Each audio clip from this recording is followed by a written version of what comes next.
I don't think there's a more important skill in putting than distance control, speed control, whatever you want to call it. And I don't think anything affects that more than the rhythm of your stroke or the speed of your stroke along with the length of your stroke.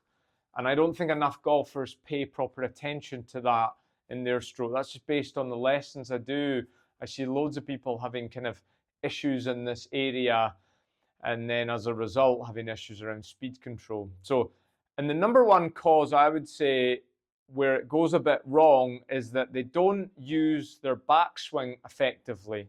It's one of the biggest differences between amateur golfers and professional golfers at the top level, especially.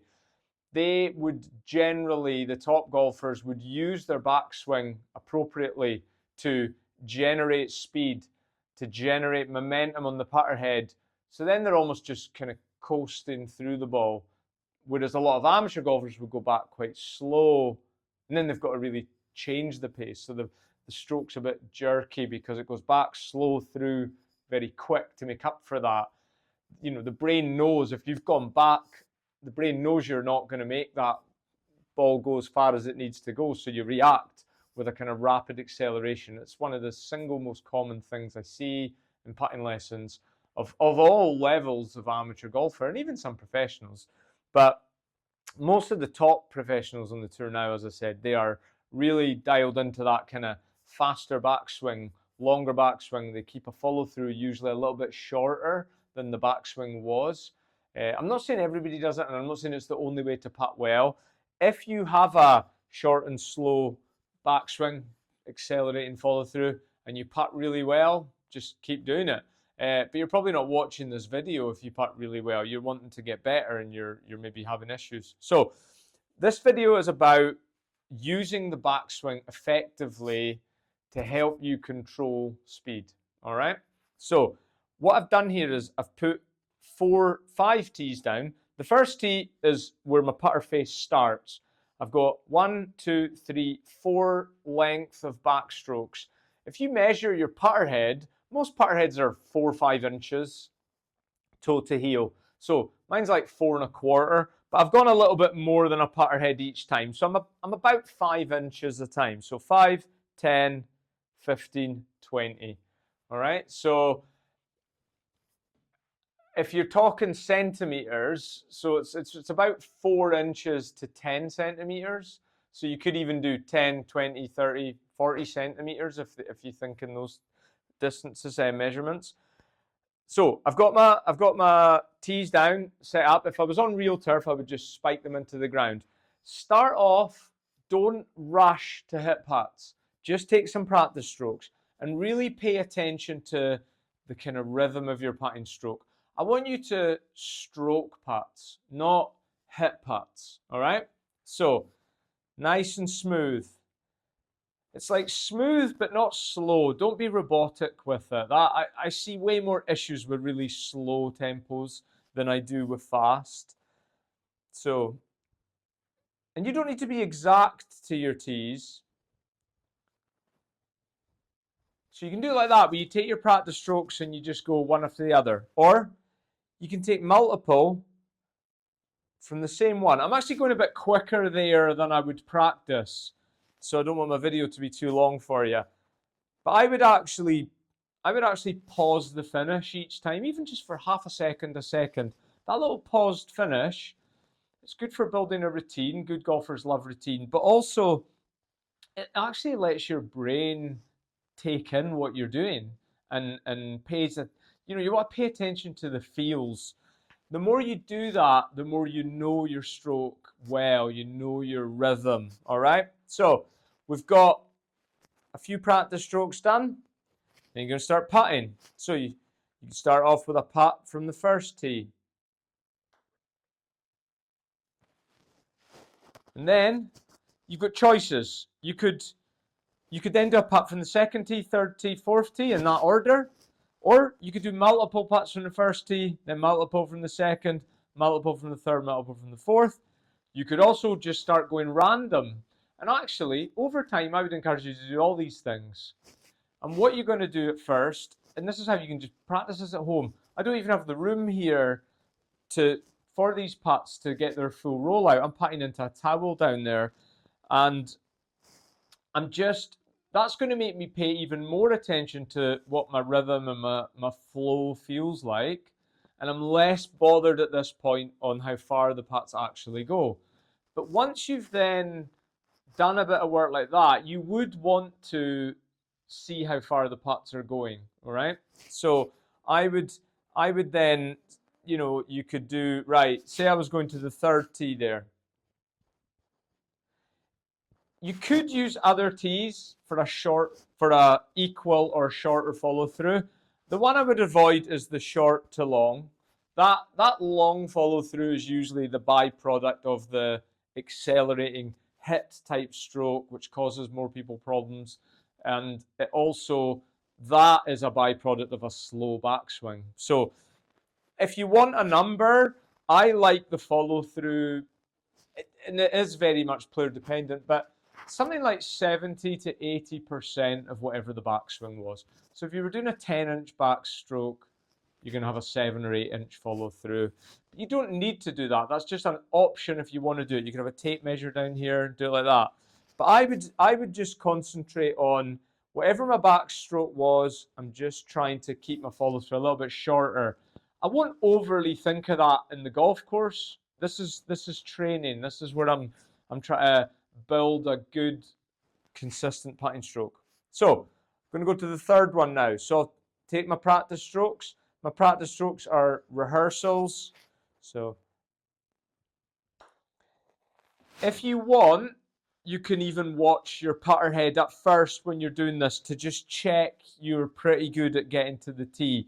Not that you need to be exact, but I think it's not a bad thing at first. But I would never ever watch my backstroke when I putt on a golf course. Not even on a drill on a putting green or something like that. It's specific to this, and I would only be doing it when I'm starting out to just check. If I feel quite good that I'm getting to my tees pretty well, don't worry about it. When I actually putt, I would stare at a dimple on the golf ball when I putt. So I am not watching my putter head. I don't know of a good putter that watches their putter head when they putt. But for the purpose of getting started with this, that's fine.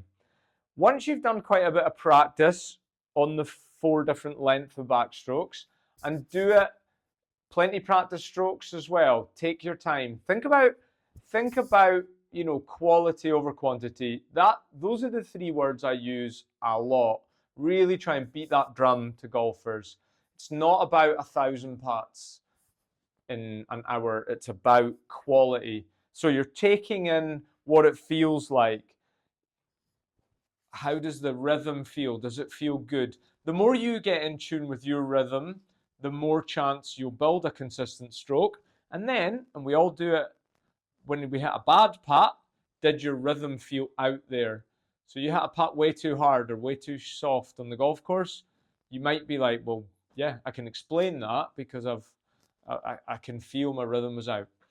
So the next step, once you got used to taking some putts, you would want to see how far the ball going. And what you really want to pay attention to is your spacing and your kind of grouping. So by grouping, I would mean every putt I hit where this was my backstroke, I'm hoping the golf balls are very close out there, however far. That's going to be dependent on the speed of your stroke. So quicker tempos, the ball's going to go further than a slower tempo. But also, people play on different speed of greens, don't they? And you might do this in an uphill putt, a downhill putt, and things like that. So you could go to a point where you actually measure these things, where you're like, right, I know how far in feet my 15-inch backstroke goes on my home putting green on a flat part of it. But that's optional again. Once you've done that, and you can do, as I said earlier, you can mix it up. You can do 2-3 putts in a row from each tee. You can do it random or whatever. But look for, are the balls tight when you go from the same tee, and are they spacing out quite well? So you might find there's 5, 6, 7 feet or whatever gap between each of these length strokes. The better all that's looking out there, and you'll know as you're going how you're doing, and is this getting better. But remember, You are wanting to be in tune with your stroke, the rhythm of it, the flow of it. If the flow, the tempo is good, ideally what a lot of really good putters do is the time that the putter's in motion from the start of the backstroke to hitting the ball, that never really changes. So for a lot of people, that might take just under 1 second. It might take a second. You know, let's say it takes 0.9 of a second for a lot of people. Ideally, we always take 0.9 of a second. So if I've got a shorter putt and that took 0.9 of a second, longer putt, still want to take 0.9 of a second. A good way to get a feel for that is a counting sort of drill where I'll go 1 as soon as I move the putter and 2 through the ball. So a quicker tempo is like 1, 2, 1, 2. A slower tempo is like 1, 2. Find out what suits you. Ideally, I like faster than slower, but I've definitely dealt with too fast as well. So smooth is a nice word I use quite a lot. So get a feel for your rhythm, your tempo, and as I said, you can practice 1, 2, 1, 2, 1, 2, 1, 2. That 1, 2, that rhythm, that beat never changes. All right, so there's some ideas. Practicing, and the key takeaway from this whole thing is that it's the length of backstroke is being used to dictate length of putt. All right? Whereas a lot of golfers might not know they're doing it and might not realize they're doing it or want to do it, sorry, but they're actually, some of them don't vary the backstroke much, but they get really aggressive. So they've got quite a lot of acceleration at maybe 10 to 15 feet. Give them 40 feet, it's just all force that way. I want to see it change that way with that consistent rhythm. All right?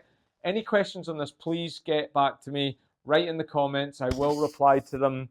And if you give this a go, let me know. Let me know how it feels. And if you do it once and you didn't really feel that you got much from it, that's fine.